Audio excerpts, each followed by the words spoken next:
c'est bien. Alors donc on parle d'intervention. D'abord, bonjour Nicolas. Bonjour Pascal. Donc ravi de te retrouver. Alors moi, tu m'as moins vu parce que j'étais plutôt derrière les manettes, mais en tout cas j'ai bien vu toutes les interventions que tu as faites.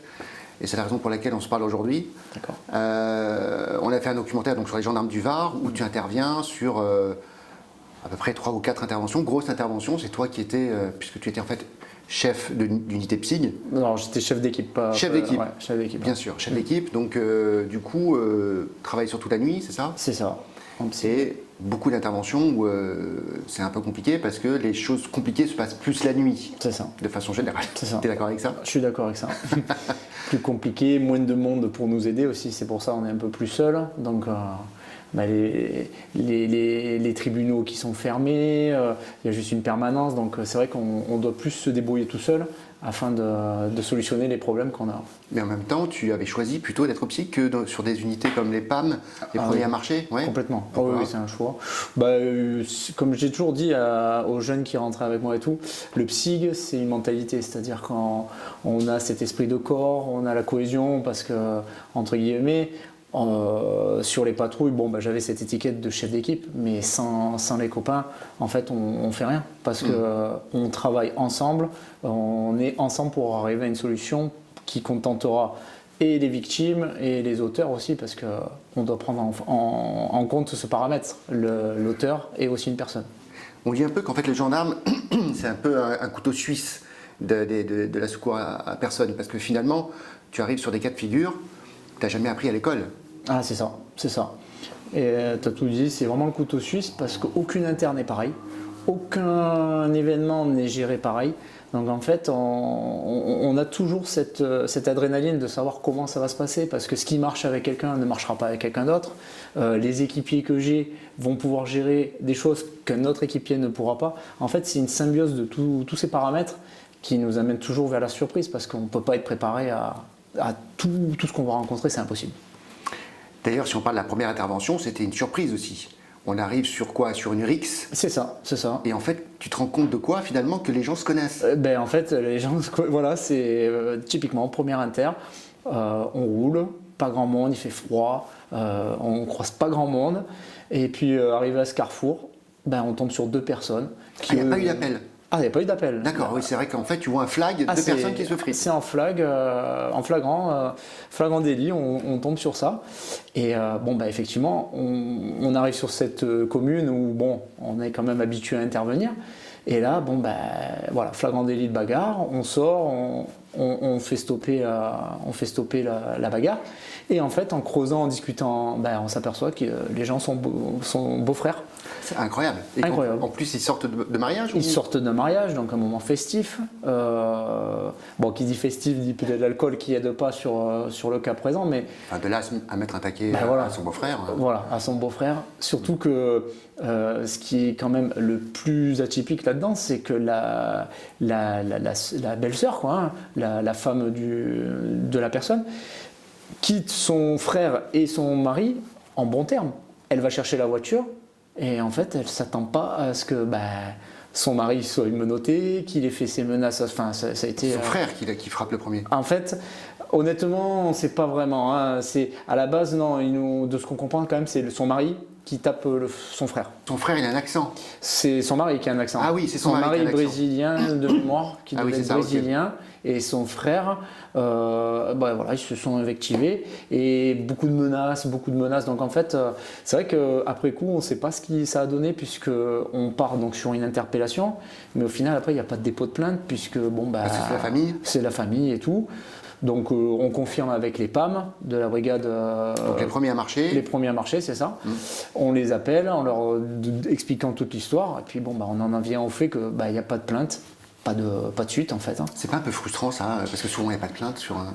Honnêtement, pour nous en tant que psyg, pas forcément frustrant, parce que nous ce qu'on cherche c'est à gérer une intervention. Ouais. Là au contraire, à stopper le conflit. Au contraire. Hallucinant. Tu avais combien de chances sur 1000 pour arriver au moment où il se. En plus, il n'y avait personne dans celui-là. Il n'y avait personne. Là, vraiment, là, à ce moment-ci, on n'avait croisé personne. Et grosse chance. Après, c'est aussi l'arme de la gendarmerie. On tourne beaucoup. On est de partout sur le territoire. que ce soit rural, que ce soit centre-ville, que ce soit zone industrielle, on tourne, mais vraiment de manière aléatoire. Donc en fait, oui, c'est de la chance, mais la chance se provoque aussi. C'est aussi une chance pour eux parce que finalement, le problème c'est réglé parce que les forces de l'ordre étaient là, Oui. Vous étiez quand même une personne tierce. Oui. Ça aurait pu très mal finir cette histoire. Ah, complètement, oui. Surtout la différence de gabarit, si on se rappelle un petit peu des images, il y avait quand même une grosse, il y avait une grosse différence. Et là, pour le coup, je pense que le fait d'avoir dialogué avec ces personnes, ça a été la bonne solution puisque ça a fait retomber le soufflet est retombé naturellement. Oui, personne n'a voulu porter plainte et tout ça. Non. On l'a su tout de suite d'ailleurs. Hein. On l'a su tout de suite. Et oui, alors du coup c'est un mariage qui commence bien ou... Alors c'était pas le leur de mariage, hein. Ils étaient invités. Hein. Ouais. Et donc j'espère que les gens qui sont mariés sont toujours ensemble, mais là pour le coup eux étaient invités. Et ouais, c'est vrai que ça serait marrant si un jour j'ai la chance de retomber sur eux, de demander si... C'est possible parce que finalement c'est que des petits villages ici. Oui, on est tout... Oui, c'est ça. C'est des villages qui sont voisins. Hein. Donc c'est fort probable de retomber sur eux complètement. Et alors justement, donc on parlait un peu de ces violences intrafamiliales. Ouais. Nous, la thématique de ce documentaire, c'était aussi la violence du quotidien. Et pour le coup, on a été servi parce que malgré le fait qu'on n'est pas dans une région... où franchement il y a beaucoup de violence. Là quand même on a eu des cas assez atypiques. Tu es tombé sur une seconde intervention. D'ailleurs, tu m'as dit tout à l'heure en aparté qu'on avait entendu des coups de feu dans le village. Ouais, comme je te disais Pascal, c'est vrai que pendant qu'on gérait cette deuxième intervention, donc sur la commune du Luc, donc on intervient, on voit une personne blessée qui perd du sang. Donc là, première. Alors ça c'est la seconde inter. Ça c'est la seconde inter. Oui, c'est là où le couple en fait c'est un peu invectivé à coups de couteau. C'est ça. Voilà, juste c'est celle-là. Ça. Okay. Du coup, première chose, prise en compte de la victime, parce que nous on tombe avec cette personne à terre qui perd du sang, donc première... c'est le monsieur. C'est le monsieur, c'est ça, qui est donc au sol, donc ça c'est le plus important qu'on veut gérer. On essaye de démêler un petit peu, donc on arrive à avoir la femme qui revient sur nous, un petit peu véhémente, un petit peu hors d'elle, on va dire, dû à l'alcool, hein, il ne faut pas se leurrer, l'alcool... L'alcool c'est le moteur de toutes les violences. Oh, souvent. Ouais. L'alcool est là dans 95% des cas. Et puis après, il peut être avec de la drogue, avec un peu le problème social aussi. Hein, on voit les gens quand même qui en ont marre de tout. Enfin, ils se contentent de pas grand-chose et ils vont vite dans les excès. Et en fait, du coup, pendant qu'on a cette inter où moi je suis en ligne avec les pompiers pour faire venir un VSAV, on entend des coups de feu dans une cité qui se retrouve à 2-3 rues derrière nous en fait. Où là, on voit même les voisins qui nous disent « mais vous avez entendu les coups de feu ?» Et je me vois leur répondre « oui, je les ai entendus, mais en fait, je ne peux pas quitter cette personne qui perd du sang. Je ne peux pas laisser la personne, sa compagne, qui est assez virulente. » Et qui peut peut-être continuer d'ailleurs. Et qui peut peut-être continuer, on ne peut pas se permettre. Ouais. Du coup, je demande au renfort de se rendre là-bas. Mais il n'y a pas... Ça paraît, en école de gendarmerie, on t'explique que si tu es sur l'inter avec peut-être un cas grave et qu'il y a autre chose qui se passe, comment il faut le gérer? On t'explique ou c'est vraiment sur le terrain que tu te dis ouais, je vais faire ça plutôt? Alors on nous en parle hein, parce que franchement la formation elle est quand même très complète. On arrive à voir en un an, parce qu'à l'époque donc c'était un an de formation, on arrive à voir en un an quand même un gros panel. On a une belle boîte à outils pour travailler. Maintenant, on nous fait comprendre qu'il faut prioriser. Et là, en l'occurrence, la priorité, ça reste quand même le secours à la personne. On est sur ça. C'est sûr qu'après, on pourrait partir extrapoler. On entend des coups de feu, on entend crier à l'aide. Là, ça aurait été une autre inter. Peut-être qu'on l'aurait géré différemment. Mais bon, c'est facile de discuter après coup. Là, pour le coup, je pense qu'on a bien fait de le faire comme ça, puisque quand les PAM, les premiers marchés de la brigade se sont rendus sur les lieux présumés des coups de feu, il n'y avait rien. Donc ça va, bon choix. Voilà, ça a été, là pour le coup, ça a été peut-être un. Et t'es arrivé parfois de te dire après coup, putain, j'ai fait le mauvais choix sur une inter? Pas le mauvais choix, mais peut-être se dire je l'aurais peut-être fait différemment. Mais bon, comme je te dis, Pascal, c'est facile après coup. Bien sûr. C'est facile après coup. Non, mais pas quelqu'un qui va te juger toi, mais toi après coup. Après moi, même moi, de toute façon. C'est une remise en question perpétuelle en fait. Hein. La personne qui ne se remet pas en question, on ne pourrait pas avancer. Parce que comme tu l'as dit, chaque inter est différente, chaque personne n'est différente. Donc si on ne se remet pas en question, ce qui marche avec un, ça ne marchera peut-être pas avec une autre. Donc il faut éviter d'être rigide, je pense. Ouais. Du coup, sur cette première intervention, donc, on constate qu'a priori, c'est plutôt la femme qui est violente envers son mari, qui a des traces de sang, il y a un couteau qui est ensanglanté. Oui. À partir de là, on sait que le mari est plutôt hors de danger. Comment tu fais? Qu'est-ce que tu fais? Là, en fait, qu'est-ce que je fais?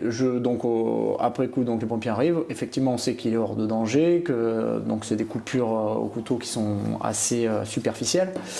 Là, du coup, se pose le volet de est-ce qu'il reconnaît que c'est sa femme? Parce qu'après, on a toujours cette présomption d'innocence. On ne peut pas se permettre d'interpeller dès que quelqu'un nous dit c'est lui. Il nous faut quand même des preuves. Ouais. Parce que le couteau, on ne le retrouve pas tout de suite. Enfin, il se passe quand même un delta qui est long. On garde la personne quand même avec nous. Enfin, on lui demande de rester avec nous. Enfin, à sa compagne, la dame, on lui demande de rester avec nous. Mais si tu te rappelles, dans le reportage, on essaie quand même d'aller voir dans le logement s'il n'y a pas quelqu'un d'autre, s'il n'y a pas... Et au final, il y a quelqu'un d'autre. Quelqu'un d'autre, il y a des traces de sang là. Et il y a des traces de sang. Donc en fait, tout commence un peu à s'imbriquer. Ouais. Et c'est là que, hors caméra, en fait, il y a des grosses discussions entre l'OPJ de permanence des PAM, voilà. Parce qu'en fait, oui, on interpellera la dame, on interpellera le voisin qui nous a insultés, menacés, tout ça. Parce que ça finit comme ça. Et ça finit comme ça. Et en fait, le voisin, il était chez eux. Il était chez eux. En fait, c'est une tierce personne. C'est lui le plus virulent. Au final, c'est lui le plus virulent. 1h30, il vous insulte. Ah voilà, il insulte.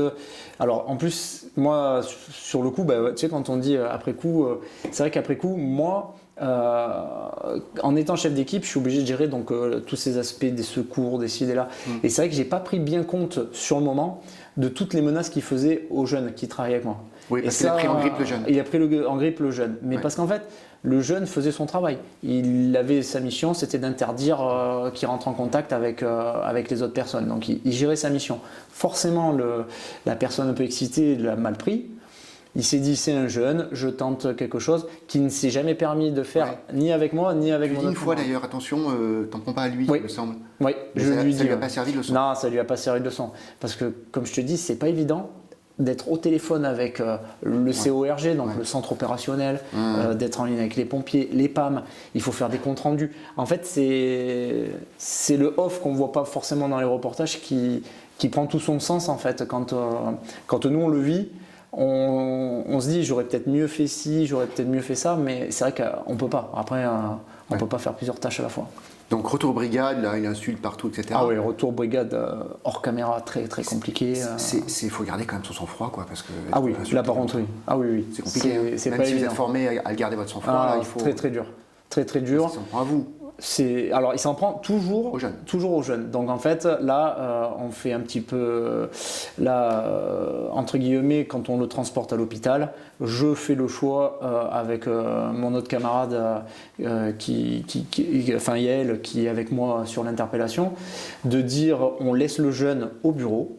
Il prépare, on met un peu de côté pour éviter que le gars s'énerve tout seul. Et en fait, on l'a ramené, nous deux du PSIG avec Yael, moi-même, et je prends quelqu'un de la brigade pour changer, enlever ce visage qui était... Oui, tu es obligé de t'adapter, même si ça fait mal au cœur. À un moment donné, la priorité, c'est la situation. C'est ça, la situation. Ouais. Et au final, c'est ce que je te dis, ça permet la remise en question. Elle est là, c'est que c'est pas parce que c'est un jeune qu'on peut pas lui donner les prérogatives. Il a attaqué le procès verbal. Enfin, ça a été, on l'a géré autrement. C'est important en plus cette passation avec les jeunes qui arrivent. Complètement. J'imagine. Complètement. Complètement. C'est les gendarmes de demain. Pour le coup, Théo a réussi son concours sous-officier. Il est en unité, il est tombé en psyg. Donc c'est des expériences qui, même si elles sont dures, ça sert toujours, ça marche. On sait ce qui s'est passé d'ailleurs pour cette personne-là qui... Oui, il est passé en jugement, il a été jugé coupable, il a eu une peine de prison, il a eu une amende, des dommages-intérêts à verser aux gendarmes et tout. Donc satisfaisant. Jamais assez. Entre guillemets, voilà, la justice elle a décidé ça, on peut que accepter en fait. Après, je pense qu'au final, c'est pas une mauvaise personne. Oui, mais il faut qu'elle prenne une leçon. Mais voilà, parce il que faut. L'alcool n'excuse pas Exactement, voilà, c'est ça. Ouais.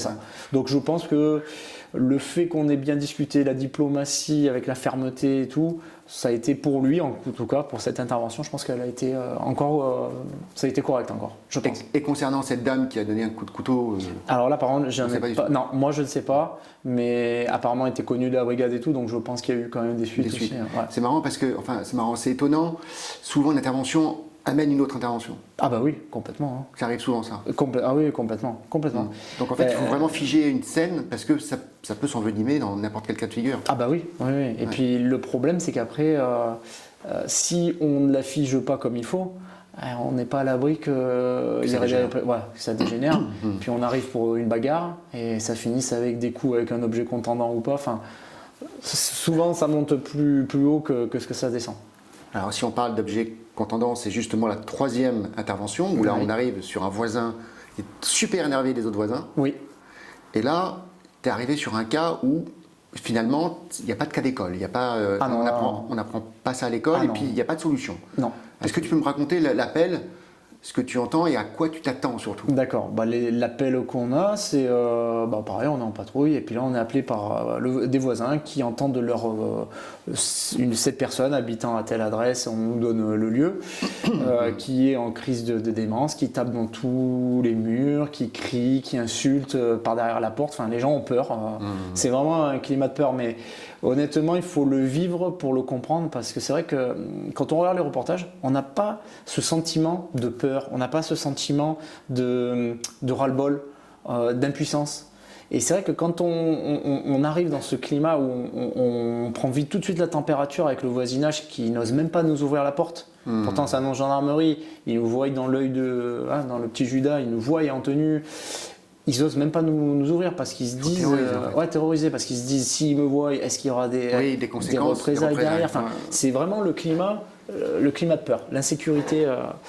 Et c'est vrai que dans cette intervention, c'est ça qui a été quand même frappant, c'est que tous les voisins du palier, aucun n'a voulu ouvrir. Il a fallu que je monte à l'étage et une personne a voulu m'ouvrir. Et après, donc je suis rentré avec. C'est hallucinant qu'une seule personne comme ça puisse terroriser un immeuble entier, quoi, et sans qu'il se passe rien. Sans qu'il se passe rien, parce qu'en fait, il est à la limite. C'est toujours, est-ce que il va le faire? Il n'est pas considéré psy. Tant qu'il n'a pas tué quelqu'un entre guillemets ou blessé. Finalement, il n'est pas répréhensible. Exactement. Donc on attend qu'il se passe en fait un drame. Malheureusement, ça c'est un peu frustrant. Ça, Ah oui, ça oui. Là par contre, ça a été très frustrant. Parce que pour le coup, une inter où on est resté quand même plus de 3 heures, plus de 3 heures sur place. Donc il faut se dire, imaginez qu'il y a une autre intervention qui mérite plus d'importance. Peut-être qu'on ne peut pas y aller parce qu'on est pris sur ça. Et pourquoi il faisait peur ce monsieur?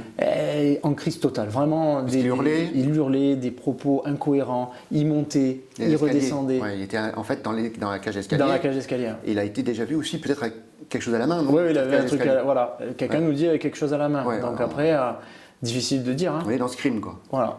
Est-ce qu'il a le couteau? Est-ce que c'est pas un couteau? Quand on rentre chez lui, parce qu'il nous invite à rentrer chez lui, parce qu'au début, on est en dehors des heures légales, je n'ai pas le droit de rentrer chez lui. C'est lui qui m'autorise à rentrer. Avec beaucoup de négociations. Avec beaucoup de négociations. Et là, quand il est dedans, donc il avait sa phase où il était un petit peu en déprime, où il s'en voulait d'être comme ça, de sa vie, d'ici, de là. Et là, on s'aperçoit qu'il y a des armes de partout. Donc il y a un hachoir. Là, on se dit, l'objet que les personnes ont vu. C'est un hachoir. C'est pas ça. Il y a un hachoir, il y a un couteau, il y a une matraque. Il y a pas mal de... ça reste des armes, quoi. Et c'est vrai que là, on se dit... Et puis quand vous voulez prendre l'arme, il s'énerve. Oui, là, il s'énerve. Donc pareil, là tout de suite, ça nous fait les petites sonnettes d'alarme. On se dit, s'il veut qu'on lui prend, c'est qu'il en a peut-être envie de faire quelque chose avec ça. Donc pas évident. Du coup, seule arme qu'on a, parce qu'il n'y a pas de plainte de déposer, les gens ne veulent pas porter plainte. On n'a pas constaté. C'est kafkaïen, quoi. Il n'y a pas d'issue. Donc là, je prends l'initiative d'appeler les pompiers en disant que si quelqu'un du SMUR peut venir. En corrélation quand même avec les pompiers qui me disent que là, ça serait peut-être bien qu'un médecin psy puisse déclarer qu'il soit psy et qu'on l'amène de force à l'hôpital. Du coup, le SAMU arrive, et là, bon, bah, statu quo, hein. Elle nous dit non, il n'est pas psy, elle prend attache avec le service psy de l'hôpital de Draguignan, il est connu, Ouais, il est connu. mais pas assez pour être interné. Donc en fait, elle me dit justement, la dame, bah, on n'en fait rien. Donc tu peux rien faire, elle Non, peut rien faire. Elle peut rien faire, je ne peux rien faire. Voilà, donc en fait, on laisse quelqu'un en Potentiellement crise, dangereux. potentiellement dangereux, chez lui. Donc on décide, après plus de 3 heures, à quitter les lieux. Et ça n'a pas loupé, hein. On fait 10 minutes de route et on est rappelé par des voisins. Rebelote. Et ça, on l'a pas filmé, ça. Et non, ça n'a pas été filmé. Et là bon, bah, ça a été un peu plus manu militari avec lui. On a essayé un petit peu de titiller, quoi, concrètement. Hein. Oui, pour enlever le danger. Voilà, enlever le danger. Et bon, bah, est-ce que ça a été la bonne solution ? En tout cas, il ne s'est rien passé ce soir-là. Voilà, ça s'est rien passé parce que du coup, quand on est venu, on a frappé de manière plus véhémente à son domicile. On ne l'a pas lâché pendant un quart d'heure. On l'a pas lâché. On voulait vraiment le revoir, mais bon, on n'avait plus forcément le ton très sympathique. Et du coup, il s'est enfermé à clé. Il a fermé les volets, donc on n'avait plus de son, plus d'image avec cette personne. On est resté, je dirais, entre 20 minutes et 25 minutes dans l'immeuble. Plus de son, plus de bruit, plus d'image. Voilà, il a dû s'endormir. Du coup, on est reparti. Et après, on a fait le compte rendu du coup à la brigade compétente. Et il y a eu, je sais, un dialogue avec la maire de la ville, parce que le maire de la ville a quand même des pouvoirs. Et alors c'était un logement social ? Alors c'était un logement social, il me semble, oui. D'accord. Il me semble. Donc on peut l'expulser déjà. Voilà, on peut. Enfin, c'est reporter le problème. C'est reporter le problème. Mais bon, des fois, peut-être que c'est la solution. Peut-être que la personne, si elle change de domicile, elle se dit mince, j'ai peut-être mal agi. Peut-être qu'elle se dit surtout que cette espèce de paranoïa avec des gens qu'elle voit tout le temps s'efface et. Peut-être aussi, parce qu'il se sentait oppressé par tout le monde. Oui, c'est ça. Il se sentait oppressé, donc s'il faut, peut-être. Il se pensait victime en fait. Il se pense victime, ouais. Attends, après, je pense que dans la schizophrénie. Bon, on est toujours victime, oui. Voilà, je pense qu'on est assez. On ne sait pas ce que ce monsieur est devenu finalement. Je ne sais pas, ouais, c'est vrai S'il n'y a pas de récidive ou quoi, on ne sait pas. Moi, en tout cas, j'en ai pas eu à traiter. J'espère pour les copains qui tomberont pas sur ce genre d'individu, parce que c'est vrai que ça peut vite partir dans des climats très graves, alors que je pense pas qu'au fond ce soit une méchante personne, mais bon voilà, le sentiment d'incompréhension, peut-être qu'il prend pas ses médicaments, enfin s'il prend, parce qu'en plus il y avait de l'alcool. Monsieur nous avait même proposé du pastis et tout. Je ne sais pas si ça se voit dans le reportage. Non. Mais voilà, on a aussi. Je crois qu'on a été obligé de couper la caméra là pendant que vous buviez du pastis, je crois. Ah, peut-être. Alors, c'est pas bon ça. Mais non, il avait quand même des instants où on arrivait quand même à discuter. Hein. Ouais. On arrivait à discuter. Parce que. Et puis de temps en temps, il s'énerve et même il a envie de frapper. Ah oui. Il frappait. Mais il se frappait lui aussi. Hein. Ouais, il se frappait lui. Ouais. Il se frappait lui. Il se frappait lui. Je pense que c'est un comportement qu'on ne peut pas comprendre. Voilà. Et toi, tu te retrouves avec, tu n'as aucun pouvoir et le médecin non plus. Et le médecin donc non tu plus. repars, main devant, main derrière. Complètement, c'est ça. C'est aussi ça le métier de gendarme parfois. C'est frustrant sur ce côté-là. C'est vrai que là, on fait un métier où des fois on n'a pas de solution. Et ça arrive quand même assez fréquemment, parce que quand on voit que l'un des plus gros problèmes de France, c'est le voisinage, les troubles de voisinage, chacun est propriétaire de son... Et en fait, quand on résume un petit peu tout ça, je trouve qu'en fait les gens manquent de savoir vivre entre eux en fait. On devient de plus en plus cloisonné, chacun chez soi. Le rythme de la vie fait que c'est assez quand même speed pour tout le monde. Et on en oublie le fait que la liberté de chacun commence là où s'arrête celle de l'autre. Et en gros, quand on veut être libre, il faut déjà penser à ne pas embêter les autres. Moi, je pense que c'est ça qu'il faudrait re-inculquer aux gens, parce que c'est vraiment le sentiment. Il faut rééduquer un peu le peuple. Mais moi, je dirais pas jusqu'à dire rééduquer le peuple, mais c'est vrai qu'il y a des notions. Je pense que le vivre ensemble, vraiment, il faudrait qu'on arrive à remettre bien De temps en temps aussi, alors un tampon, c'est-à-dire une personne neutre qui arrive, aussi ça arrange les choses, simplement le dialogue. Et c'est aussi votre rôle, de temps en temps, d'être là juste à l'écoute Ben, c'est ça. et de donner un conseil, et puis la situation se dégonfle toute seule. C'est ça, mais je vais dire honnêtement, Pascal, plus de la moitié des inters se passent de manière cordiale et qu'avec le dialogue en fait. Parce que l'image du gendarme, c'est toujours celui sur le bord de la route qui met une amende. Mais non, c'est pas que ça. Mais non, on n'est pas là que pour ça. Enfin, en tout cas, même s'il y a des unités qui sont que pour être sur le bord de route, mais le gendarme n'est pas là que pour le côté répressif. À la base, il est là aussi pour, informer, protéger les gens. C'est la prévention à la base. Mais c'est vrai qu'on est dans un climat où, je pense que la répression, elle n'est pas en adéquation avec, avec les actes que certains entreprennent. C'est-à-dire C'est-à-dire, quand on voit les menaces qu'on a, les violences qu'il y a, que ce soit contre gendarmes ou contre les personnes, derrière, en fait, il n'y a pas trop de peine qui tombe. Réponse. Voilà, la réponse pénale, elle n'est pas toujours. Mais ça, on l'a vu, on le constate. Alors voilà, c'est un constat. Tout le monde le dit, c'est-à-dire qu'on ne comprend pas. Personne ne comprend au final. Et on le voit, le respect vis-à-vis des forces de l'ordre se dégrade clairement. Complètement. Moi, je me souviens, il y a peut-être quelques années en arrière, on faisait attention quand il y avait un gendarme, on se calmait tout de suite. Et aujourd'hui, non, ça, au contraire, on a l'impression que la peur a changé de. C'est un peu une phrase toute faite, mais la peur a changé de camp. Et le pouvoir aussi, presque, bientôt. Donc, c'est ça. Mais en fait, alors, la peur n'a pas changé de camp parce que je pense pas. Enfin, en tout cas. En psy, notre unité, on n'avait pas peur du tout, aucune crainte. Par contre, ce qu'on constate, c'est qu'on fait peur aux gens honnêtes. Et ça, c'est pas normal. Ouais. Parce qu'en fait, les gens honnêtes, donc ils n'ont rien à se reprocher, ont peur de la présence des gendarmes. Alors qu'ils n'ont rien à se reprocher. Donc là, il faut leur dire, là, c'est le moment, n'ayez pas peur de voilà, moi je le dis aux gens, n'ayez pas peur si vous n'avez rien à vous reprocher, si quelqu'un vous contrôle, si quelqu'un vous demande des papiers, en fait on est là pour vous, on n'est pas là pour embêter qui que ce soit, on est là pour aider la population.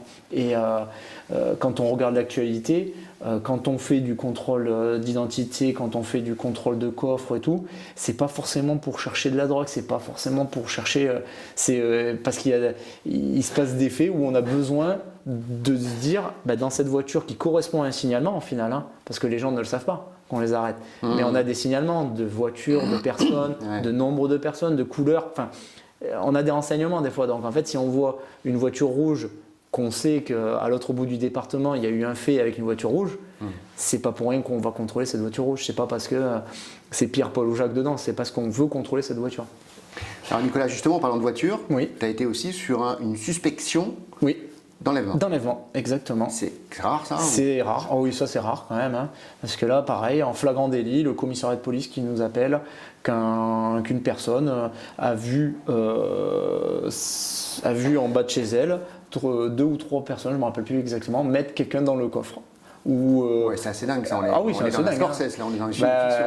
On est sur du haut level, enlèvement et tout. Donc là, on essaie d'avoir le maximum de renseignements qu'on arrive à avoir, en posant des questions à l'appelante et tout, on arrive à avoir des axes. Et là, parti pris d'aller sur un endroit où c'est probable, fort probable, qu'il passe par là. C'est un petit peu un coup de poker.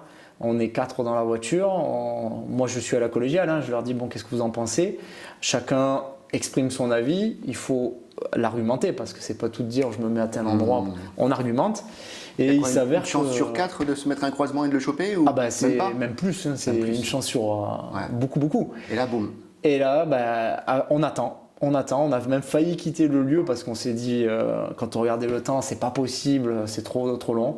Et on avait mis une deadline, on avait mis un horaire, on avait dit, s'il n'y a rien à cette heure-là, on décroche. Et je crois qu'à une ou 2 minutes près, la voiture est là. Au final, rien à voir avec un enlèvement. En fait, c'est une dispute de couple. C'est une dispute de couple. Il l'a fait monter de force parce que dans la dispute, elle ne voulait pas monter, mais elle serait montée. Elle nous a dit rien à voir avec le coffre. Rien à voir avec le coffre. Elle n'est pas allée dans le coffre. Non, pas dans le coffre. Elle a été même étonnée, elle, non ? Ah oui, elle a été étonnée. Elle a été étonnée. Donc après, on était bon sur il y avait 3 personnes. Ça, on avait quand même Les éléments étaient bons, mais l'histoire, elle était un peu. Mais bon, après, je pense qu'il vaut mieux partir haut, Ouais, bien sûr. redescendre, plutôt que de se dire c'est rien et qu'on oublie quelque chose. Enfin, C'est arrivé de partir sur une intervention a priori sans aucune gravité, puis au final, c'est un truc énorme. Oui, ouais, ça arrive souvent. Hein. Ça arrive T'as un souvent. exemple? Là, comme ça, je pourrais pas te dire. Non. Parce que franchement, il y en a beaucoup. Il y en a beaucoup. Et c'est vrai que si on prend le problème à l'envers, on part de haut, c'est plus facile de redescendre, plutôt que de partir bas et monter, vu qu'il y a quand même la surprise. Si on doit vite se mobiliser, c'est compliqué. Ouais. C'est compliqué. Alors dans le reportage qu'on a fait donc ensemble, Nicolas, il y a aussi, c'est pas toi qui y étais, mais forcément avec tes collègues, tu as dû aussi en parler, il y avait une tentative de suicide qui était liée peut-être à des coups volontaires au sein de la famille. Enfin des coups volontaires. Alors je ne me rappelle plus l'histoire, mais effectivement, il y avait eu un truc comme ça. Elle était plutôt récidiviste et là c'est une de tes collègues qui a réussi, en tout cas c'était un travail d'équipe à l'amener à ne pas faire le geste. C'est ça. Est-ce que ça arrive souvent Oui, ça arrive souvent. Ça arrive souvent. Oui, ça arrive souvent. Donc ça veut dire qu'on est dans une société aussi où le drame et la dépression et le mal-être existent réellement. Quoi. Oui, complètement. Et vous êtes aux premières loges. On est aux premières loges puisque malheureusement on est au service de la population, donc nous on côtoie toute classe de personnes et c'est vrai que ces gens en détresse, c'est un petit peu des appels à l'aide, hein. Concrètement c'est ça. Hein. Et là on se met à leur niveau, on essaie de leur faire changer raison, de leur faire comprendre que la portée de leurs gestes, elle va dépasser ce qu'ils veulent vraiment. Enfin voilà, c'est pareil. Il faut un côté très psychologue. Ah oui, complètement. Ouais. Complètement. Donc il y a la force, il faut. D'ailleurs, on parle de force. À un moment donné,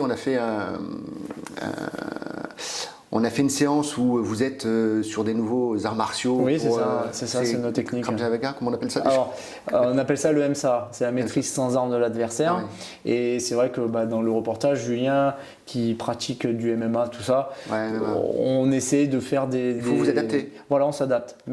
Et vous avez des cours de psychologie aussi ou pas? Non, pas de cours de psychologie. C'est vrai qu'on n'a pas de cours de psychologie et des fois ça pourrait être quand même pas mal. Et même des fois peut-être nous aussi de discuter avec un psychologue. Je veux dire, c'est pas une tare de parler avec un psychologue. Alors ça vous avez pas, quand vous arrivez sur des interventions très violentes où il y a une personne qui est décédée, même peut-être un mineur, vous n'avez pas automatiquement de séance de psy pour accompagner les agents, ça n'existe pas ça? Alors, je sais que ça existe. Ouais. Concrètement, je ne l'ai jamais essayé moi-même. J'ai jamais fait. Et des collègues? Je n'ai pas souvenir non plus. Non. Mais après, c'est compliqué parce que c'est quand même un milieu où l'ego prend sa place. Ouais. Le fait d'aller se confier, ça peut être signe de faiblesse.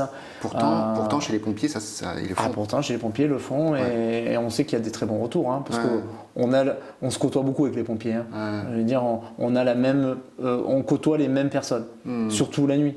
La nuit, quasiment toutes les inters. On sait que s'il y a un véhicule de gendarme, il y a un véhicule de pompier pas loin. Souvent, ça va de pair. Ouais. La nuit, on est souvent ensemble. Donc encore un peu trop de fierté, peut-être encore un peu de chemin à faire avant que le psychologue soit réellement quelque chose dans l'air du temps, et naturel et normal. Je pense que tu as raison, parce que je pense que c'est ça. D'accord. Je pense que c'est ça. Après, je sais que il y a des psychologues en gendarmerie, j'en ai côtoyé. Il à Draguignan, il vient, il y a une permanence et tout. Mais c'est vrai que pour en avoir discuté avec lui, c'est plus les problèmes de la vie courante qui sont traités que la vie professionnelle. D'accord. Je pense que le fossé. Ah oui, c'est marrant parce qu'en fait, si tu n'arrives pas à gérer ton inter et dans ton milieu professionnel, tu n'es pas forcément professionnel. C'est un peu ça l'idée? Je pense, peut-être. Ça doit être ça. Ça, il faut que les mentalités changent. Il faut que les mentalités changent. Puis, je pense que c'est un sentiment mitigé. Je pense qu'il y a trop. Des fois, il y en a qui en abusent trop de cette aide. D'accord. Et d'autres qui. Mais pas en gendarmerie. Mais même en gendarmerie. Je veux dire, la gendarmerie est le reflet de la société. Faut pas se leurrer. On est des hommes et des femmes. Exactement, c'est un prisme. On est des êtres humains comme les autres. On a cette responsabilité de devoir protéger les gens, de devoir aider les gens. Mais après, on reste quand même des humains comme les autres. On finit notre travail, on a nos familles, on a les problèmes de la vie courante comme tout le monde, on paye les impôts comme tout le monde. Enfin, je veux dire, les gens pense que le gendarme est au-dessus des lois, mais pas du tout. On est au contraire même. Au contraire. Bah oui, parce que vous pouvez être victime de menaces sans forcément. Alors si, vous avez quand même une protection, parce que c'est un nom d'ailleurs, lorsqu'on on est agressif sur une personne représentant la force publique, Oui, c'est un cas aggravant quand même. C'est un cas aggravant. Heureusement d'ailleurs. Heureusement, c'est ce qui nous sauve un petit peu des fois quand on arrive du coup à protéger. Mais après, Pascal, t'es pas sans savoir qu'on est des cibles. En tant que gendarme, on est des cibles. De plus en plus. De plus en plus. Ouais. Moi, comme je dis souvent avec mes amis et tout dans mon cercle privé, on dit toujours qu'on est gendarme. Par contre, le copain qui est électricien, qui est n'importe quel autre métier, on va pas forcément en parler. Parce que c'est noyé dans la masse ou je sais pas. On met toujours en avant le fait d'être gendarme.